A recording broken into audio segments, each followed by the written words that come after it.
Man in the fourth row. There, with the red tie. Yes, you, sir. I think I definitely agree with Tessa and Boris that arming the Syrian rebels is wrong. I think it's against the UN policy, if I'm not wrong. And I also think it's a question of the Syrian government's sovereignty in this case. And I think more should be done to work with China and Russia in order to broker a peace deal. Syrian government sovereignty, meaning Assad should be allowed to sort out his own country. Is that what you mean by that? Melanie Phillips, do you agree with that? Well, I think I agree with what's been said, that arming the Syrian rebels would be a really, really bad move. But this is a really hideous situation. There are no good outcomes for us or for anyone from this. What you have is a war between, on the one hand, Assad and Iran and the Soviet Union, versus rebels, Al-Qaeda, Islamists, and possibly America.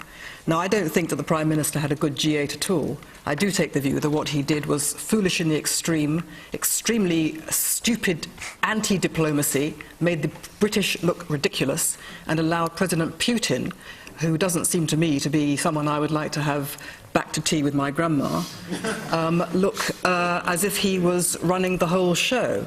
And my reading, I don't know whether this is true, but I read in the press that it was Mr. Cameron who tried to gee up a very reluctant President Obama to think about arming the Syrian rebels, and thus led Obama to the brink of doing that, and then said, oh my goodness, I can't get it through my own parliament.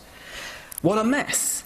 The fact is that if the rebels, Al-Qaeda, the Islamists, win in Syria, nobody should be under any illusion that there will be human rights and democracy. It will be awful for the Syrians, and it will be awful for us. But no one should be under any illusion also that if Assad remains, it will be terrible for his people, who he has butchered in such large number, but also terrible for us, because Syria is a rogue state. It has been funding, arming, organising terror against Western interests for many years, and it is the pawn of Iran. And this is the bigger game here. I don't believe one can negotiate with Russia. I don't believe one can negotiate with Assad. I don't believe one can negotiate with Iran. Can one do anything?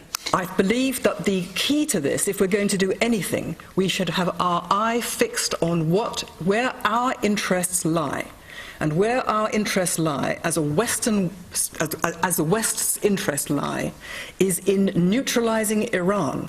We have allowed Iran the time over many years, through this farce of talking to people who cannot be talked to pursue its pursuit, to continue with its pursuit of a nuclear bomb with which it intends, it says, to commit genocide against Israel, a state which has declared for the last 25 years war against us. That is the problem. That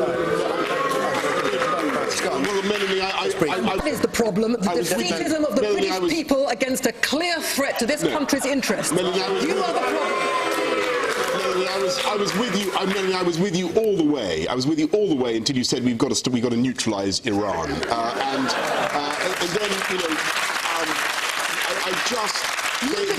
You laugh. Neutralise Iran. The British audience laughs. How trivial of you. How incredibly ignorant of you. Do you not understand what a threat this country is to us? No, you don't. All right. Melanie, Paranoia. Paranoia. Okay, hold on a second. Melanie, wait a minute. All right. Who said paranoia? Because maybe you want to comment on maybe enlarge on what you said, and then I come to Ed David. You don't want to speak? No. Yes, I do. You do? Go on then. I agree with Melanie Phillips in that it is turning into a proxy war between America on one hand and Iran on the other.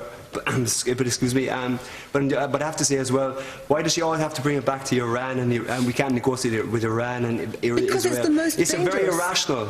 How is it? Why is it irrational? Why can we not deal with Iran? Why is it irrational? Where's your evidence that we cannot deal with Iran? The evidence is, if you know where's your evidence that Syria was let her answer your question. I'll tell you why it's not rational to think you can negotiate with Iran, because Iran is currently run by people who believe, as a matter of religious belief, that if they bring about the apocalypse, if they bring about literally the end of the world, they have never said that. Would you let me perhaps speak, or is it entirely rational to stop somebody from speaking? Sorry, go ahead. They believe that if they bring about the apocalypse, they will bring to earth the Shia Messiah. That's the people you're dealing with.